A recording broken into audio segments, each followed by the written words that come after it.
This is a Huddle Sports Network broadcast. You can find us on Roku TV, Amazon Fire TV, Facebook, and of course YouTube. Get all your NFL news here first.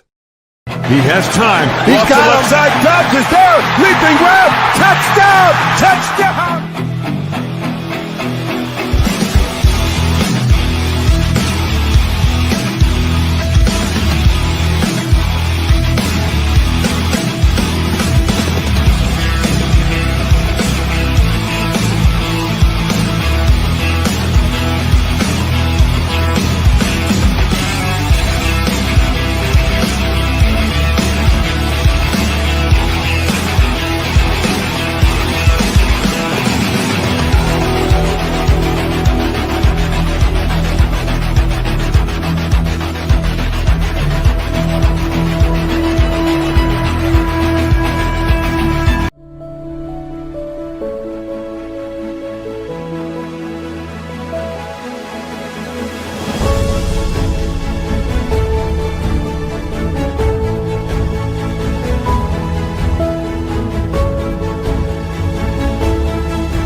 Good morning. Welcome to another edition of Ken and Ken in the Morning, where some of you got a lot of rain yesterday, and I guess some of you got a little bit of snow.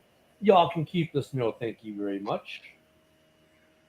Ken, did you get snow up there in New York? No. Surprisingly, I didn't get snow, but it's been raining for almost 2 days straight. Yeah, Minnesota, you guys got some snow up there. Y'all can keep it. We've had more than enough snow here. Yeah. Well, there was a coaches meeting this weekend, I guess. Y'all hear about this one? Certain coaches went stand by each other. One coach didn't even show up. There was a nerd in the coach's photo. I was like, who the hell is this? Turns out it was just Mike McDaniels. Raheem Morris said, coaching, nope, I'm not going to show up to that little conference. And then, of course, Ben Johnson. Oh, my God, he didn't stand next to Campbell. Okay. Oh, there you go. We got a good snowy morning from the lakeshore for Brent. Oh, man, here we are, spring break for people, and it's still snowing. You got to love it. That's why I said there's beef between Campbell and Benedict Johnson. Let there be beef. Let there be Italian beef from Portillo's. Oh, sorry, wrong thing. No, let there be beef and let Ben beat Campbell during the season. That's fine. Ben can just beat him all season. Then he can be mad, whatever.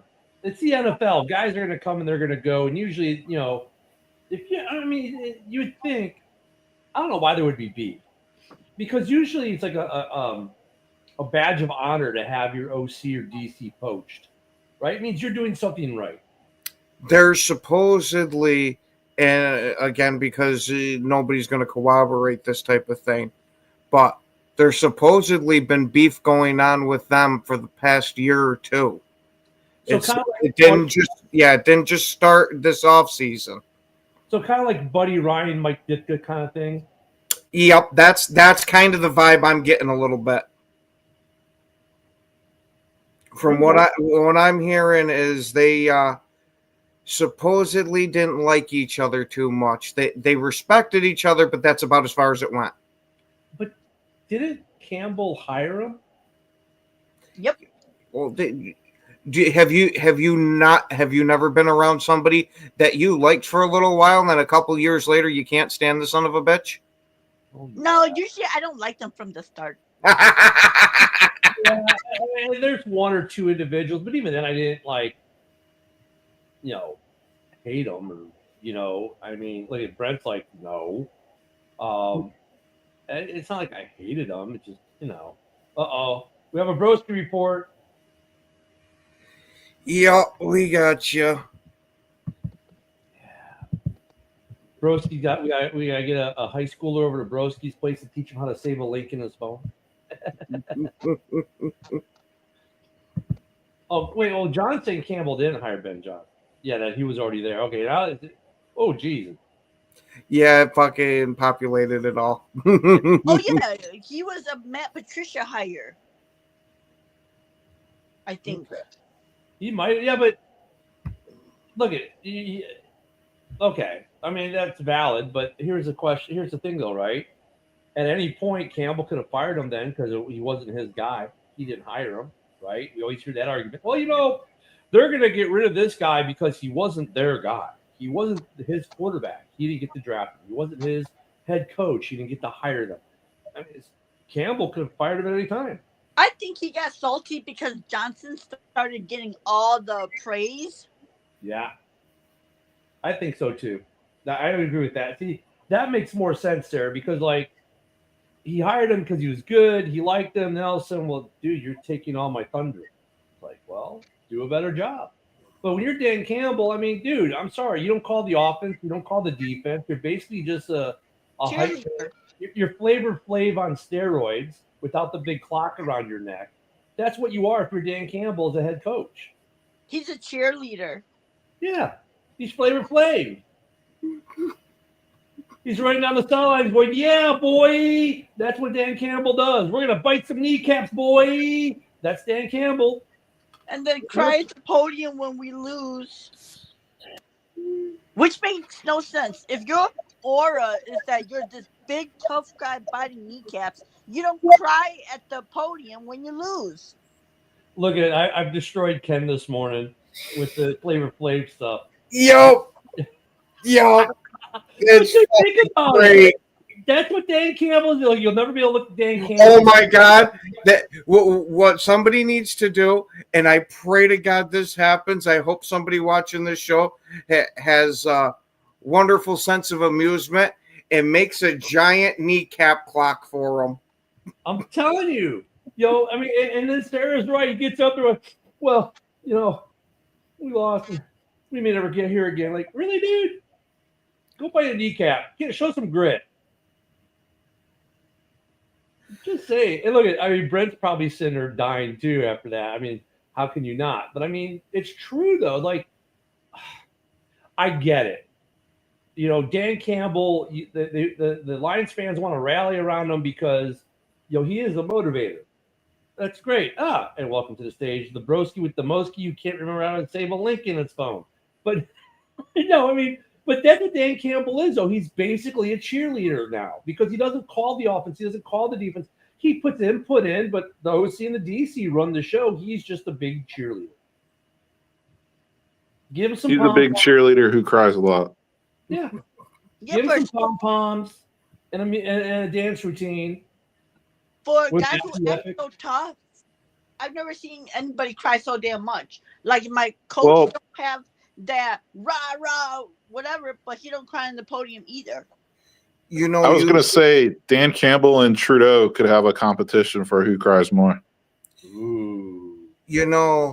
People that usually do an awful lot of cocaine are at extreme ends of the emotional spectrum of rage and grit and massive crying.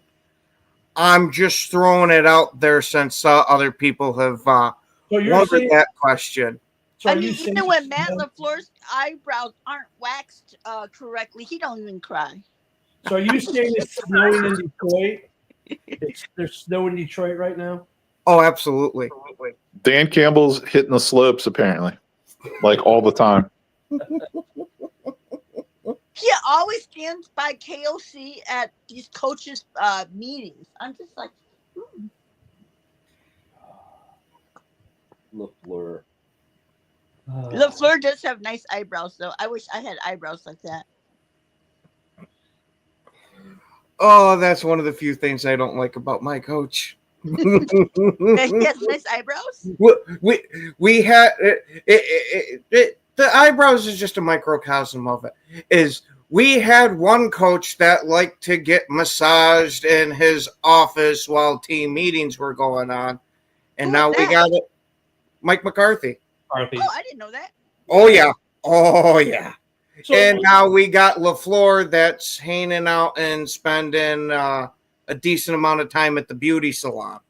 So wait, here's a question, okay? Like Brent's comment here, care less how much he cries, as long as he keeps winning the North and he laughs out loud. Okay. But was he actually winning the North, or was it because his offensive and defensive coordinator were winning the North? That, my friend, is the question. I don't think Dan Campbell can win the North by himself. It's kind of like when Ditka left the Bears, or it's like, look, it's like they like 85 Bears, right? You get that breakup of the coaching tree, right? And Ditka could never do it on his own. I don't think Campbell wins anything without Ben Johnson and Aaron Glenn. That's why they gave assistant coach to Ben Johnson.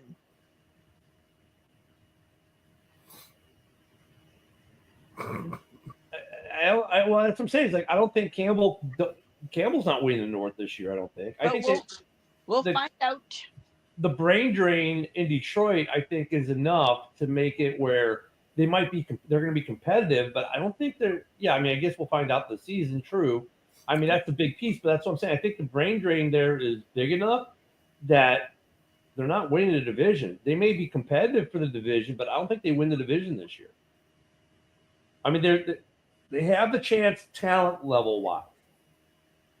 But unless Dan Campbell's a good coach all of a sudden, because he couldn't call plays before, maybe he learned with Ben Johnson. But that's big brain drain there, man. They lost a lot of football knowledge. I mean, they were 3-13, weren't they, when Dan Campbell was calling plays? Yeah, they were terrible.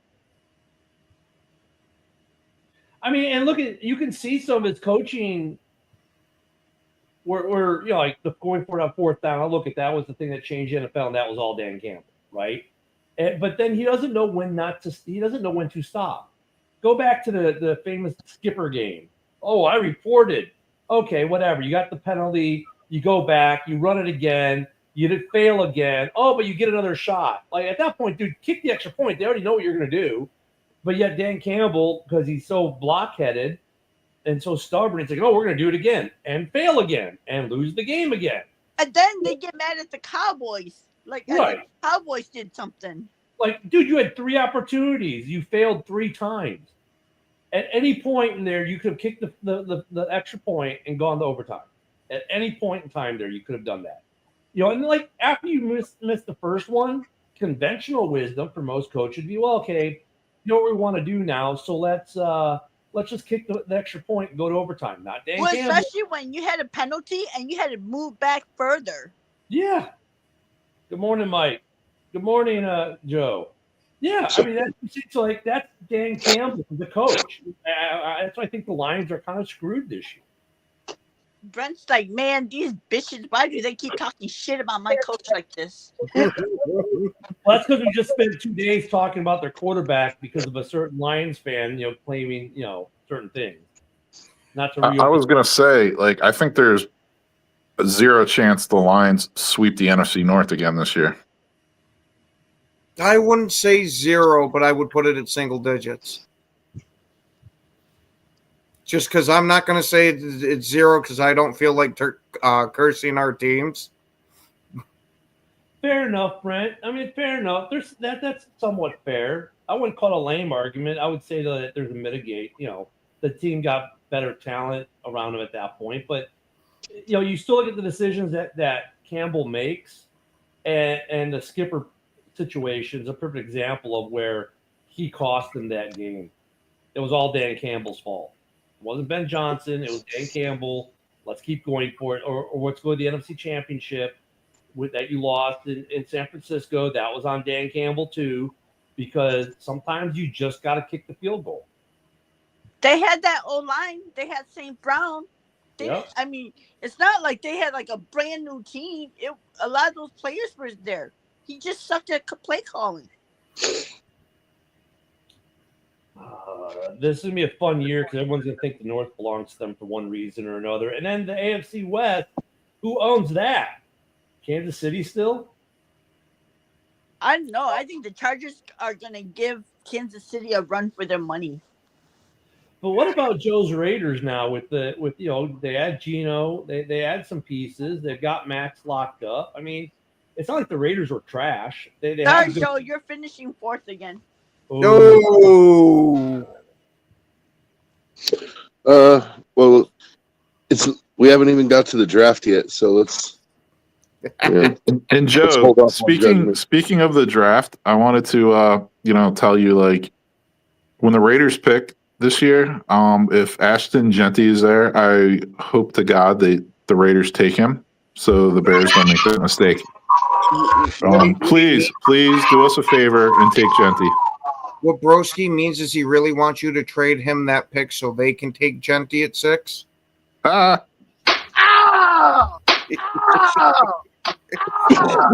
That's Ken slapping anybody out of the way so he can make sure that card gets turned in. no. I mean, they keep mocking him to us, so I don't know, man. Yeah, it's kind of like my theory with the Giants signing Russ. It's like their fan base is upset they got rid of Saquon. So hopefully, if the Giants don't draft Genty, the Raiders organization feels the same way. They got rid of Jacobs. He goes to Green Bay, has a great season. Now they need to replace a running back, and that's what I'm going with right now. I like And the that. only reason why I said you guys are going to finish fourth is because Kansas City is still a powerhouse, regardless of how crappy they look like. And then I think the Chargers have a better quarterback and a better coach than you guys. And the Broncos have a better defense. And so that's why I think you guys are going to finish fourth. But I think saying that Jim Harbaugh is a better coach than Pete Carroll is debatable. Yeah, I was going to say I'd give that one a push personally and say they're about the same level. How many Super Bowls does Jim Harbaugh have? None. Does Pete Carroll have national titles to go from college when he was there? Yeah. Yeah. Yeah. Don't you remember USC? Similar. They're very Oh, yeah. I forgot he was the coach of USC there. Yeah, they're very similar. I mean, look at coaches that division. If you look at the head coaches in that division, I mean, Let's not overlook the Broncos, because last time I checked, Sean Payton's a pretty good coach, and the Broncos are up and coming team. Kansas Yeah, that's City why I will think do the Raiders well. are going to finish fourth, but that doesn't mean you're going to. I don't think you're going to have a losing record. I just think that you guys are going to finish fourth and whatnot because you have kind of like a brand new team. Well, I mean, and like Kansas City, like they've lost a lot, right? But because of their coaching and some of the star talent they still have, they'll probably maintain a healthy level of competitiveness, right? But then, you look at the Chargers, and really, they're kind of like that team that can go either way, right? They're on the cusp, but they could go and do some really great things, or they could just be mediocre. You look at Denver, and I think they overachieved a little bit last year with Bo Nix. And, he's going to have a sophomore slump probably like every other second-year quarterback does in certain areas. He might excel in others and grow, but I think as a team, they overachieved. Like Washington last year might be a good example. And I don't know. We'll see how they draft. And then for the Raiders, it's not that they were a hot mess last year, but they had a lot of key injuries, and quarterback play killed them. Well, now maybe they got the quarterback play kind of solidified better than what it was last year. But the question is going to be is how good is that offense going to be? Because if that offense is like it was last year, that defense is going to end up being trashed by the end of the year again.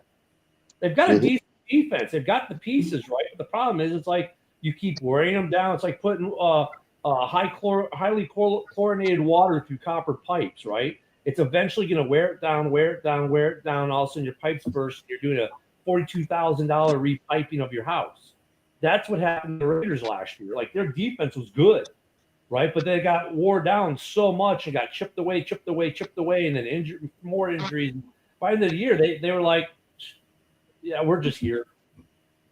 Yeah, I mean, the AFC West is going to be very, very competitive, very interesting. I mean, look at the 4 coaches in that division. I mean, there's no 4 better coaches in any division in football. I mean, you have Reed, Carroll, Peyton, and Harbaugh. I mean, that's The Pretty AARP top notch. division. What's What now? that, sir? I said the AARP coaching division. I mean, that's like the Hall of Fame coaching division, though. Coaches can be old. It doesn't matter how old they are. Their mind, as long as their minds are working, that's all that matters. Pete Carroll could be using a walker. It doesn't matter if that mind is still Yeah, sharp. Pete Carroll has more energy than me. No, Carroll, that dude's like, but like I mean, they have a really good, well coached division. I mean, and you look at the North. The North is looking like they're if Ben Johnson works out, you'd be able to say the same thing. Well, we'll see how Campbell does. But you're going to be looking at a North that you can say has 4 solid coaches, just the younger edition. GM wise, there's a lot of comparisons to the West. The AFC West has 4 solid GMs. The NFC North, I think, has 4 solid GMs. It's interesting to make the comparisons, but I mean, like if you look at the Raiders, they're just that team that they've got some work to do. They know it, but they're not like terrible either. A lot is going to depend on the draft. Was it Joe? Like a lot is going to depend on the draft. Yeah. You know, like the Raiders are not a bad team. They have pieces on their roster, but they need a few more. And so I'll be interested to see what their strategy is for the draft, like what they prioritize. Like I don't know if they're going to draft Genty or not. I personally don't want to take a running back at 6 when there's so many good running backs available. Like I'd rather go get a guy like Mason Graham if he's available. But because imagine that defensive line. Like if we could have Mason Graham, Christian Wilkins, Max Crosby, and then Malcolm Kuntz, like I could see the Raiders being like the first big curveball in the draft. And instead of them taking Genty, watch them take like Omari and Hampton instead. I mean, that would just everyone would just go nuts. Like that would be insane. But Bears can go up to trade get Genty. stop it, Sarah. Sarah, stop. Just stop. Anything, Genty's gonna do it. Well, there was actually a mock draft on ESPN yesterday where the Saints actually traded up to 6, not for Genty, but they traded with the Raiders from 9 to 6 to go get, I think it was Mason Graham. And then the Raiders still ended up taking Genty at 9, but they picked up an extra 3rd-round pick to do it. Yeah, I mean, one of the Bears, Broski will be happy. A certain Penn State tight end, he was doing workouts with 6 teams. He has 3 teams supposedly that he's wanting to impress the most, and Bears are one of the 3. I mean, that Warren to Chicago thing is becoming more and more of a thing. I still like it. I like the idea of Warren and Kmet together for the next I like that idea. Yeah, and I'll tell you what, I've never bought a player jersey for any sport ever in my entire life. I would consider, if the Bears drafted Warren, I would consider it. Yeah, and hopefully this is the last top 10 pick we have for a while. I'm curious to see where Shedeur Sanders is going to go. Well, what about his brother? I wonder if he's going to I wonder if he's going to fall, man. Like, Yeah. I'm actually starting to see it in quite a few of the top guys their mocks draft is that, yes, Cleveland is taking him, but not at 2. That they're trading somewhere around pick 15 to go back in and get him. Speaking of Cleveland, it was noted that Kirk Cousins was spotted in Cleveland this weekend. I said the trade coming. He might have just been there to get some That's going pierogies to to be eat. one hell of a criminal quarterback room. You got the rapist and the guy that robbed 3 franchises of millions, And the Super Bowl winner. Don't Look, forget he Kenny was in Pickett. Cleveland. He was in Cleveland because he flew into Cleveland to drive the cat and to go see what the place he may never end up. No, he was driving to Canton to see where they were going to put his agent's bust. Yeah. I was going to say with Shedeur Sanders, I could see it being like Lamar Jackson, where he falls, someone ends up trading back into the late first round to draft him. I don't think he makes it past the Steelers. You've got the other Sanders to worry about too, like the other Sanders in the draft. Which Sanders? His brother's in the draft as well, isn't he? He's probably going to be undrafted. He's the projected safety, like yeah. the He's seventh round. I'm so disrespectful. I think he's projected like 6th or 7th round. Yeah, I mean, the problem with Shedeur is this: his dad's coached him his entire football life. This will be the first time in his life his dad wasn't his coach. If he drops down to the 2nd round, do you think the Raiders are going to pick him up, Joe? I think it would be a possibility at that point. Like, I think Geno could be good, a good bridge and a good mentor for him. Like, would you rather have or Dart in the 2nd round if both were available? If both were available, I'd rather have Shedeur, I think. I don't know. Like, talent-wise, I'd rather have Shedeur. He's more accurate than Dart, but I don't know if I want all the headaches that come with Shedeur. Well, you got to figure, too, like, if Shedeur's in the 2nd round, the psyche hit that kid's going to take might set him back a year or two, or might just kill his NFL career, because here's a kid who thinks he's a lottery pick and falls out of the first. Like, that kid could be a head case for the rest of his career because of it. Or conversely, he could use it for fuel and become, one of the greatest. But I doubt that. I think he'll stay in the 1st round. It's just a matter of where. Well, I'll tell you what, for the Raiders, I mean, I really liked Aiden O'Connell in college. I thought it was a sneaky good draft pick by the Raiders. With Pete Carroll there, Geno Smith there, maybe, he actually can develop and kind of take over after Geno Smith. I wouldn't mind Aiden O'Connell as our backup. I don't think so. Aiden's too old already. He was 25 when he got 25, or I think 25 when he got drafted. Now this is his 3rd year. He's already 27, going on 28. Geno's going to start for 2 years. Like, but I mean, Geno started old too, right? Didn't he start? Yeah, but Geno's a lot more talented, and I don't know. Like, and this is like, I like Aiden O'Connell. Like, I think he's a great guy. He's a good teammate. Like, I think he's a career backup at best, and I wouldn't mind seeing the Raiders keep him on as a backup. Like, he's a backup that's capable. Like, I wouldn't count on him to lead our franchise.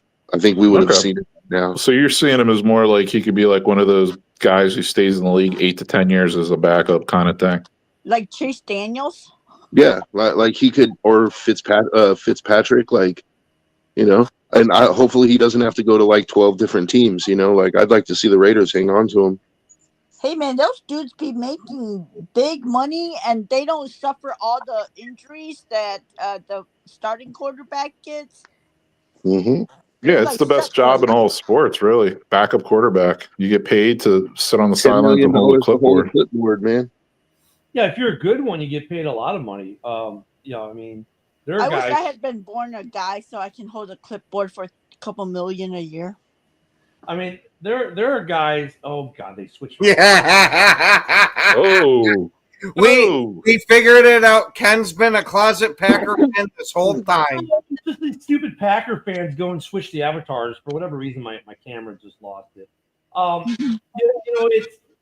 There are guys who have made a livelihood out of just being career backups, and look, there's nothing wrong with that. If AOC, which is probably the only time you can say AOC and half the country not cringe, if that AOC can do, hey, that's a good career, and might be a solid long-term back for the Raiders. I mean, fans hate to hear that, but that's actually a good reality. But speaking of that really quick, I must digress and do something that we've been meaning to do for a week or two here. So give me about 46 seconds of your time, and I'll be right back. Welcome to the Huddle Sports Network on Roku and Fire Stick. This is the first place to find all the latest NFL news, trades, and rumors. If you have a Roku or Fire Stick, Access your menu and locate the search bar to perform a channel search. Then simply type in Huddle Sports Network. After completing the search, this logo should appear. Then add to your menu and you're good to go. We cover all your football needs, from breaking news to trades and rumors. So join us and enjoy the sport we learn to love so much. So be sure to add Huddle Sports Network to your Roku or Fire Stick menu and keep informed of all your football news and needs. You can also find us on Facebook and of course YouTube. Thanks for supporting our journey and our passion for football. And of course, you can also find us on X. A lot of people forget X, but you can find us on X. So Sarah's on X, I'm on X, a couple Mike the Bear fans on X, even Bill the Packer fans on X. You can find us on X as well. Okay, sorry about that little interlude. As you can see, my camera is now fixed and Packer free. See, my computer had a virus that had Packer stuff in it. Yeah. I had to root it out. Man, I think that's the best your camera's looked for the whole time we've done the show. Yeah. Need I remind you of something? It's not up here, but I still have a picture saved. That, you know what? Never mind. We're going. Tell you. Oh, we talking about Kitty Ken? I don't have that one per se. But All right there, Raider Joe, calm down. Hey, but there's no pictures of me. There can be. Oh, there can be. I mean, I guess so. Yeah, dude. I don't know. I think it's a good chance Shador falls. And if he does, I think it's interesting to see who will pick him up, like the Steelers, or I could see somebody, like you said, trading back into the first round, like at the end of the first round to get him. I don't think he falls to the second round. Yeah, neither do I, because a lot of everything that I'm seeing is it's somewhere in the first that he's going. You're not hearing too much about him falling out of the first. Yeah, but we also thought that about Will Levis. Yeah, you got a good point there. But Shador Sanders, I think, has one benefit of not putting mayo in his coffee. People don't think he's completely out of his mind. That's just disgusting. Ew. Yep. I think that there's a chance that you could see Jackson Dart go in the first round too. I would not be surprised about that, because I'm hearing quite a bit about teams looking at him towards the middle end. And I've been here for quite a while. Look at the Steelers. Like, if Shador's gone by 21, the Steelers, they need a quarterback, man. Like, man, it's really creepy when your co-host is saving pictures for you and it's got it right on his computer. Man, I knew it was Ken and Ken in the morning, and not freaking Ken's obsession with Ken in the morning. Friend, you gotta save the receipts. If it's a quote Dan Campbell, yeah, boy. Yeah, no, I haven't been to the stadium in we Vegas. don't have pictures of you like that because you're afraid to bet. I'm smart enough not to make. Afraid or smart enough not to. It's like the kiss of death, man. The second you make a bet like that, you're destined to lose. No, I haven't been to a game in Vegas. I can't see myself paying $400 or $500 for tickets. Is the stadium right on the strip? Yeah, right off the strip. Straight from it. I mean, it's a beautiful stadium. I've seen it a couple times. I used to fly out to Vegas a lot when I used to go to NTC. So when I go to National Training Center, I'd fly in and out of Vegas. So I got to watch them actually build the Death Star. So it's right across the interstate from the strip. It's actually I think it's the same group the Bears are having look at build their new stadium. Yeah, I mean, they did a great job. I mean, and the entire inside, they have artwork by Goddard. And if you guys don't know who Goddard are, he's an amazing artist. He's a kind of a rock star artist, if you will. But yeah, they did a really good job with that stadium. I would like to go to a game there, but like Joe said, like, dude, it's like $400 or $500 to go to a game. I mean, I went to the game last year in DC. That's nosebleeds. Yeah, I mean, we got great price for the tickets in DC because remember I was right down the end zone. My wife we lucked out and got phenomenal tickets for face value. It was ridiculous, but man, you go like NOLA for Devin and I to go to a game. It was like well over $500 for the two of us to just drive to NOLA, and that was in the nosebleed to the dome. I like U.S. Bank. When you're driving into the city, U.S. Bank looks like a Viking ship. Well, it was good design. I mean, they designed it for that. Yeah, but I mean, it's so expensive to go to games. Some cities aren't as bad, but man, it's just like, yeah, going and I'd rather watch on my 85-inch screen TV instead of paying, $17 for a beer. For that $17, I can get what, a 12-pack? Mhm. So, I mean, we went to the game in NOLA for $35 or something like that. We got 2 pieces of pizza and 2 sodas. Wow. Man, you got to fucking steal. I mean, That's why I kind of missed the Coliseum, dude. Concessions were more reasonable and tickets were a lot more reasonable. Like you could sit down on the first level. I one time I sat on in the 5th row and it was like $100 a ticket. Shit. Yeah, it just depends on where you're at, what city it is. Like, Miami tickets are pretty cheap because no one wants to see the Dolphins. I've gone to games there. Carolina, I got reasonably priced tickets to go see the Bears and Panthers. Wasn't Carolina this past year literally giving away tickets? Pretty much. I believe Groski can answer that one better. He's there. But, I mean, they've always been a good place ticket-wise and too expensive. Yeah, there were tickets available to buy for under $1, literally. Yeah. I think they are going to be a sneaky good team. Well, God, they need to get better. Well, Jacksonville, too, is another place where tickets were dirt cheap because the USO was selling for $10 a pop. It cost me more to park my car to see a Jacksonville Jaguars game than it did to buy tickets. But, Sarah, to your point, I mean, at 3 years, this is year 3 for them. They better be sneaky good this year. With all the, they better be sneaky good. They better be improved. Or I should say, I think they're like in contention to win the South because the South kind of sucks. So me saying sneaky good, I'm saying like they're in contention to win the South. Tampa's good. I would say Tampa's good. I think Tampa's probably the favorite to win the South. I don't think the Carolina's there yet. I mean, they still have a draft, but Yeah, they're gonna have to hit on like every one of their draft picks, I think, to be competing for the division. I'm not gonna say that they're gonna like be terrible. I think they'll be better than last year, but still, I don't think that they're that much better. Yeah, the thing with the Panthers is like I actually follow them pretty close. Like they gave up the most rushing yards in the history of the NFL last year. Really? That's not an exaggeration. That's a fact. So they really haven't addressed that yet. And also, it's like Tampa Bay is still the team to beat. I mean, they have Baker, they have Tampa. It's still a really good team. And then Atlanta with Penix. I mean, I think Atlanta's going to be.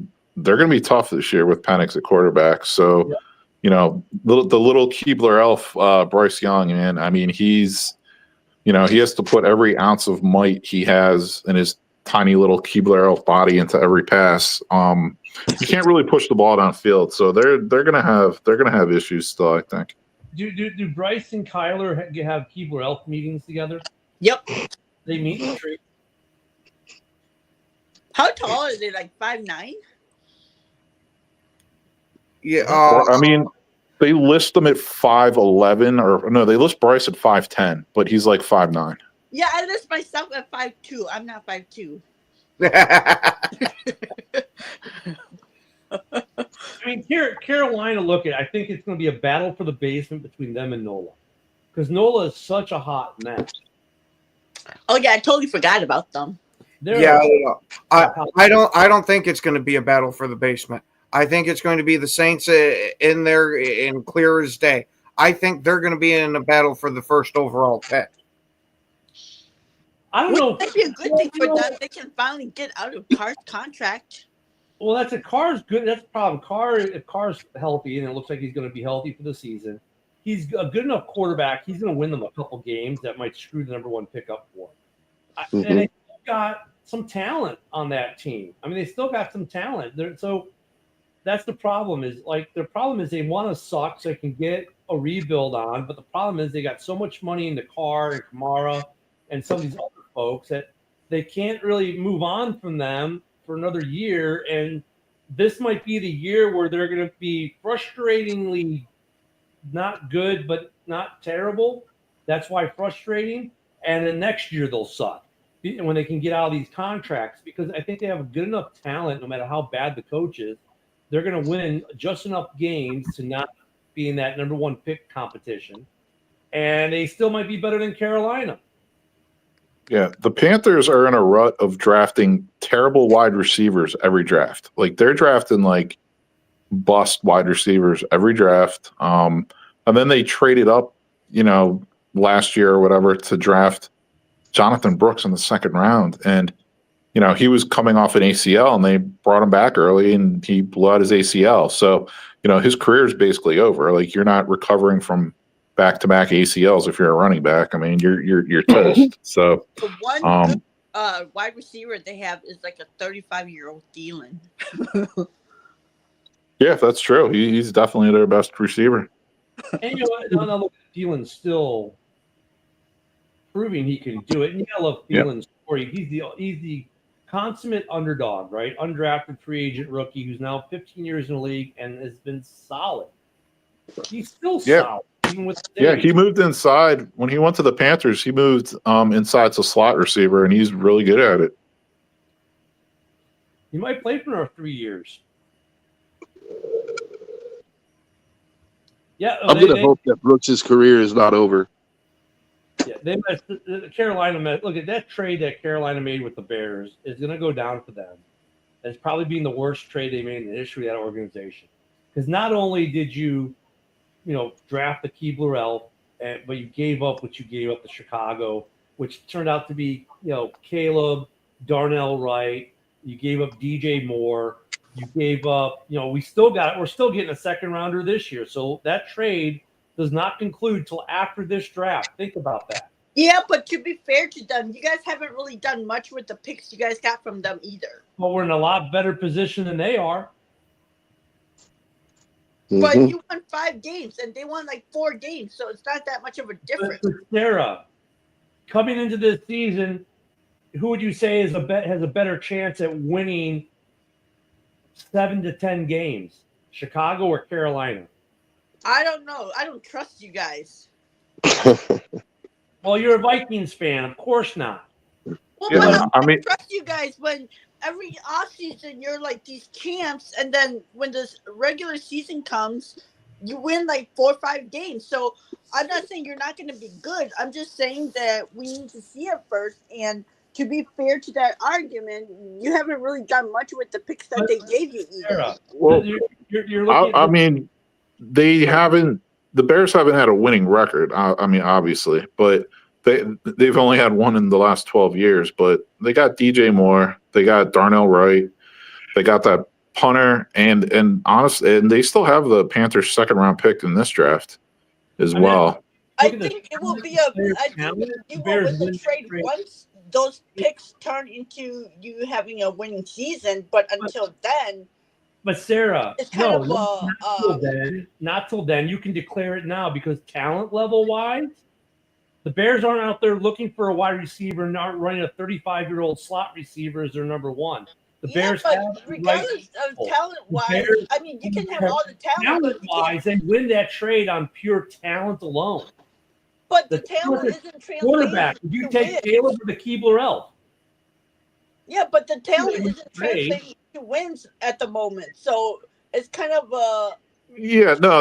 sir, that's true. It hasn't translated to wins, but I just think the individual players the Bears have gotten in that trade are good. You know what I mean? Like Bryce Young's, I'm telling you right now, like he's not it. Like he's a bust. Like that was a stupid pick.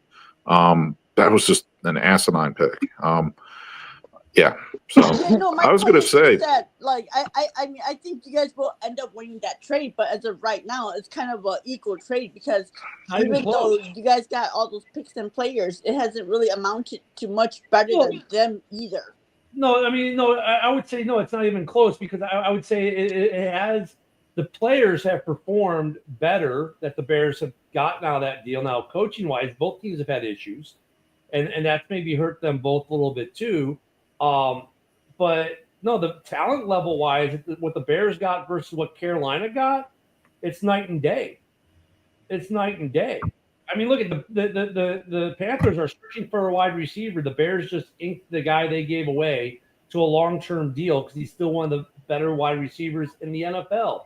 And he's not a 35-year-old guy playing in the slot that probably, while he's still good, he's not a number one. They don't have a good receiver. They don't have a right tackle. I mean that their quarterbacks are getting killed there, just like the Bears were to a degree, but at least it wasn't coming from the right tackle. If you look at the talent level of that trade, the Bears win that trade hands down. Now, will it translate to more wins? Yeah, in the long term, I think it does as well. Now you get Everflush out of there, and and then maybe even look at last year. You don't get a blocked field goal from Green Bay. You don't get a Hail Mary in Washington. This Bears team might be a playoff team last year. Would have, should have things, granted, but a lot closer than what Carolina was. Carolina wasn't sniffing anything last year. Well, to be fair, Carolina was dead in the water for quite a bit last season, and then something finally clicked towards the end of it, and Bryce Young at least looked kind of like an NFL quarterback towards the end, to where it's not, oh my God, we got to cut bait right now. So I think it's still a hair bit too early to rule on it yet. Because if Bryce Young somehow turns out to be a real deal franchise quarterback, and I'm not saying this is what I'm expecting, but if he turns out for that, I'd say it'd be a push. Because then you both got your franchise quarterbacks. Thanks, Ken. So, that's what I was. and we know how important that is in the NFL. Yeah, but you know what the difference is, though? When you're coming into year 3 of Bryce Young, and we have a question mark. Is he the franchise quarterback? After year 1, everyone in Chicago was like, nope, this is the guy. It's not even a debate in Chicago. It is literally not even a debate. In Carolina, it's been debated. Like, ooh, did we take the right guy? Do we need to go draft another one? In Chicago, they're not even debating whether they should draft a new quarterback. In fact, not for the 2 years anyway. This is the first time in about 7 years that the Bears' need on draft day hasn't been quarterback. Yeah, but you still got 2 years to go before you contemplate drafting a quarterback. That's your cycle. I mean, if you can make that argument, but look at Caleb in year 1. He's already. I mean, he has that. I mean, well, he has rookie records, which I was about to say he has rookie records, but so did Justin. But Justin had rookie records for running, not throwing, whereas Caleb's are for throwing. Right? He's got second in NFL history. For streak without an interception. He takes care of the ball. Could that change this year? Maybe, possibly. But if you want to compare year 1 of Carolina's maybe franchise quarterback and Chicago's maybe franchise quarterback, I think everyone and their brother sister outside the NFC North would probably give it to Caleb over Bryce Young. And say, yeah, I mean, compare Bryce Young first 2 seasons to Caleb's rookie season. I mean, it's not even close. And just look at the talent difference. I mean, Caleb has an arm, Bryce doesn't. Caleb can move, Bryce can't. It's a big difference. Caleb can line. Bryce needs a stepping stool. We also have the caveat too of what Ken was bringing up during the offseason leading up to the draft, that the Chicago Bears were a quarterback's wet dream to come into. And Carolina was a huge garbage dumpster fire before Bryce Young got there.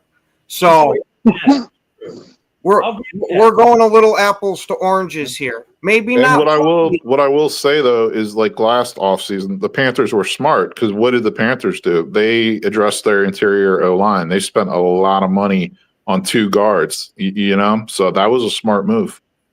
And that helped Chuba Hubbard go from Joe average running back to a top 10 running back last year, which talent wise, he's really not that talented, but he had a great season last year. But like, if you want to look at that trade now, the Panthers are playing catch up to the Bears in that trade, right? The Bears won that trade on the immediate. They're still winning that trade. The Panthers have to do, something has to happen for the Panthers to flip that trade, because right now the Bears are winning that trade. Yeah, I mean the Bears got Caleb, DJ Moore, Darnell Wright, the punter, and they have a second round pick from the Panthers this year for Bryce Young. I mean, that's, you know what I mean? Like, I do that any day of the week. If I'm the Panthers this year, I'm tanking. I'm going for that number 1 pick, and not so I can get a new quarterback. I'm going for that number 1 pick so that I can trade out of it next year, and especially if Arch Manning is coming out, so I can get an absolute haul and rebuild my entire roster, dude. Well, and like I said, to start this thing off, this could, I didn't say it will be, I said this could go down as the worst trade in Panthers history. I didn't say it would. I said, that it is definite. I said it could go down that way. So it still needs to play out a little bit more, but this could be a trade that 10 years from now, as they look back at, if the Bears go on a tear and win a couple Super Bowls or whatever, if something like that were to happen, and people look back and go, yeah, that Carolina trade was a catalyst and set Carolina back a decade and propelled the Bears. It could be, there's potential for that to happen with a trade like that, with any of these big blockbuster trades. And there's a potential for that, and the early returns are in the Bears' favor. Now, the huge question for me is how much different would this conversation be if the Panthers took C.J. Stroud instead of Bryce Young? It could be a lot different. I think it could be a lot different. It could be. I mean, I would say that the trade at that point would be a lot more even. Mm-hmm. I mean, yeah. Well, here's a funny story.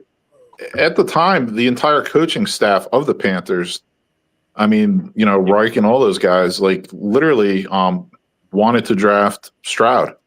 The owner made him take Bryce Young. Yeah, they had a thing in Charlotte. They were saying loud for Stroud. Like, that's who everyone wanted. Like, the fans, the coaches, and you saw what happened. I mean, yeah. So if they take Stroud, I think it's definitely a different conversation. Yeah, I think it's a totally different conversation. And Josh, you can't say that trade didn't make the Bears better, because you would take DJ Moore, you would take Darnell Wright. You would take Caleb. I certainly will not take Darnell Wright over Zach Tom. What now? I would not take Darnell Wright over Zach Tom. Oh, put the crack pipe down. Yeah, over Zach Tom, you're trying to tell me that he's better than Zach Tom right now. Dude, Zach Tom's a great guy. I've met Zach Tom, right? But Zach Tom took 3 years to develop. Darnell Wright's been a starting right tackle since day one. Okay. Still, what's that have to do with the price of tea in China?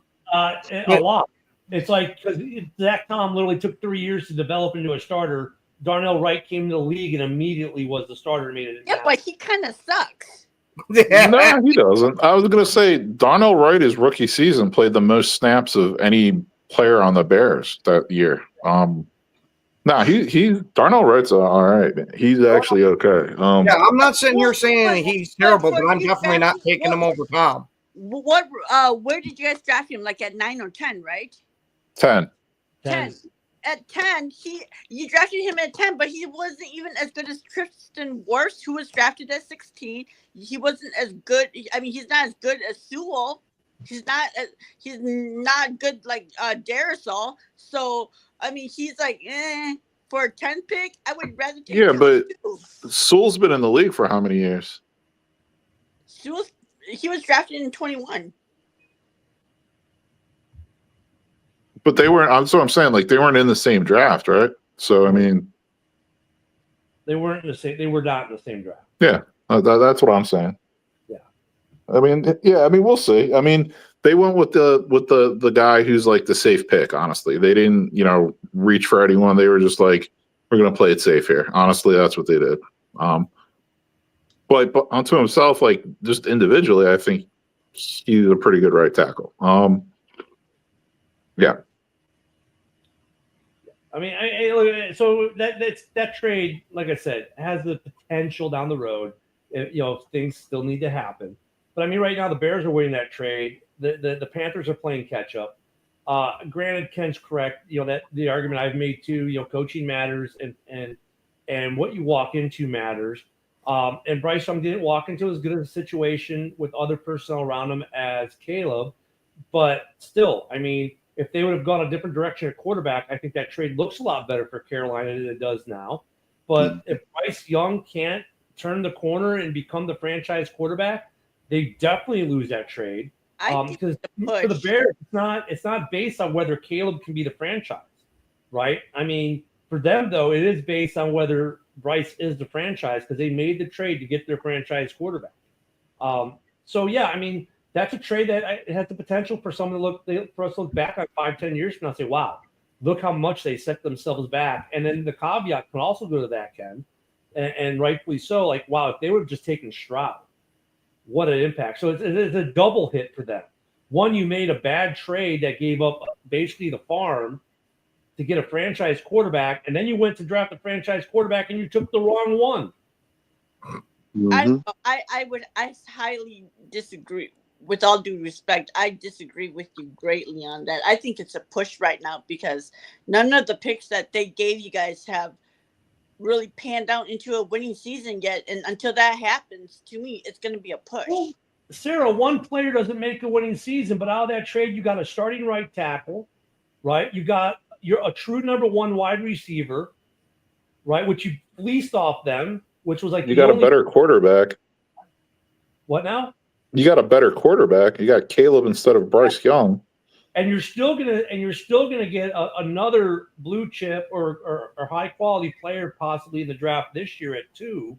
And what did they get? They literally got Bryce Young, who's but like I said, my point is that it doesn't matter who you got because if those players didn't translate into you having like a winning season, then it was all just lottery picks that failed as well. No, because now you also now look at instead of just a quarterback, you now have a starting right tackle, you now have a starting wide receiver. Okay. You have a better quarterback. So, do you think the Bears would be better off with just Bryce Young? And if right, well, I'm just saying right now it's a push. I'm not going to say that the Bears won the trade or anything because all those players still hasn't gotten you a winning season. And until that happens, I think it's a push. That's all I'm saying. So basically, Sarah, when the Bears win the division this year, they win that. But you're not winning the division this year. Speaking of crack pipes. So here's a story. So back in December, right before Christmas, so Mike Ditka, I don't know if people are aware, he's like a restaurateur now. Like he owns restaurants. That's what he does. He owns a restaurant here in Charlotte, really good restaurant. I was sitting in there with my girlfriend and late lunch, and all of a sudden Bryce Young walks in with another player. I don't know who this other player was, but I just thought it was funny. Like I'm sitting in Dicka's restaurant, one of his restaurants in Charlotte, and Bryce Young walked in. Seeing Bryce Young like 20 feet away from me in real life, I mean, he looks like a high school kid. Like he dresses like a high school kid. He's the size of a high school kid. Like it is unreal how tiny this guy is. It's mind blowing that he's an NFL quarterback. We've got about 20 seconds. Sarah, let me amend that. I think your argument should be amended. When one of the teams make the playoffs, how's that? That's probably a better argument. Okay. So like my quick point is like if you look at the Russell Wilson trade in Seattle. Denver gave up a lot to Seattle, and what did Seattle do? They took those trades and they went to the playoffs. They made the playoffs that first year with Geno, where Denver didn't. So Seattle won that trade. But as of right now, you guys are at a push because all those players still hasn't gotten into a winning season. It's just my point.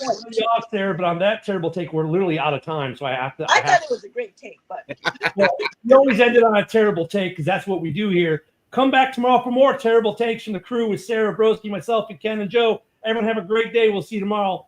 Bye-bye.